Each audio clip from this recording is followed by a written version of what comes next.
அந்த இரவு தலைநகர் வீழ்ந்தது. நெருப்பு வானில் ஒரு பாம்பின் சிறகை போல பரவியது.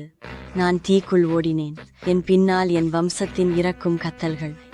முடி தரையில் விழுந்த சத்தம் தீயின் சத்தை விட அதிகமாக ஒலித்தது. நான் என்னுடனே எதையும் எடுத்துச் செல்லவில்லை, ஒரு வாள் மற்றும் ஒரு பெயர் மட்டுமே. அவர்கள் எல்லாவற்றையும் எடுத்துக்கொண்டார்கள், ஆனால் வெறுப்பை மட்டும் விட்டுவிட்டார்கள். இந்த வாள் அந்த சத்தியத்தையும் இரத்தத்தையும் நினைவில் வைத்திருக்கிறது.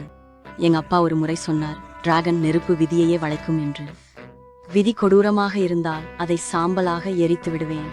என் வம்சத்தின் நெருப்பை சத்தியமாக வைத்து அது என் பழிவாங்கும் வாளாக இருக்கும் என்று உறுதிமொழி அளிக்கிறேன். அதற்கு பிறகு நான் வளர்ந்தேன். மறக்கப்பட்ட பக்கங்களில் பாம்பின் உண்மையான பெயரும் 1000 குளிர்காலங்களுக்கு கீழே புதைந்துள்ள பாம்பின் கல்லறையும் இருக்கின்றன. அதை விழிப்பூட்டும் விசை இப்போது என் கையில் உள்ளது. பனிக்காற்று பல உயிர்களை எடுத்தது, ஆனால் என்னை அல்ல. இருளின் விலங்குகளும் ஒரு எரியும் சத்தியத்தை எதிர்கொள்ள துணியவில்லை. என் இரத்தம் பாதையையும் தீர்க்க தரிசனத்தையும் எரிய வைக்கிறது. எரிய தயாராக இருப்பவரை அது காத்திருக்கிறது. மலை போன்ற எலும்புகளுக்கு நடுவில் நான் தூசியாக இருக்கிறேன், ஆனால் பிரதிபலிப்பில் உள்ளவன் இனி ஓடிப்போனவன் அல்ல. இரத்தமே விசை, சத்தியம், நெருப்பு. இரத்தமா, நீ நெருப்பா? என் இரத்தமும் ஆன்மாவும் கொண்டு உன்னுடன் நான் எரிகிறேன். பிறகு மெலட்டுடன் எழுந்து உலகம் எரியும். 7 இராச்சியங்களின் மீது முதல் கர்ஜனை வானத்தை பிளந்தது. நான் திரும்புவது உயிர் வாழ்வதற்காக அல்ல, ஆனால் ஒரு போரை தொடங்குவதற்காக. நெருப்பு மழை பெய்கிறது, எனக்காக வழியை துடைக்கிறது.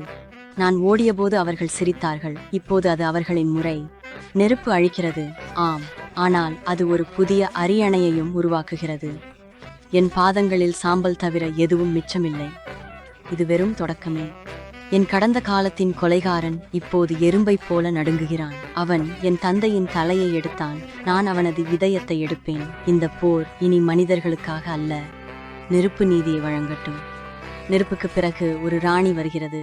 என் அரியணை எலும்பும் நெருப்பும் கொண்டு உருவாக்கப்பட்டது. ஒவ்வொரு ஆளும் நெருப்பை ஏற முடியாது. இது ஒரு கிரீடம் அல்ல, இது ஒரு எச்சரிக்கை.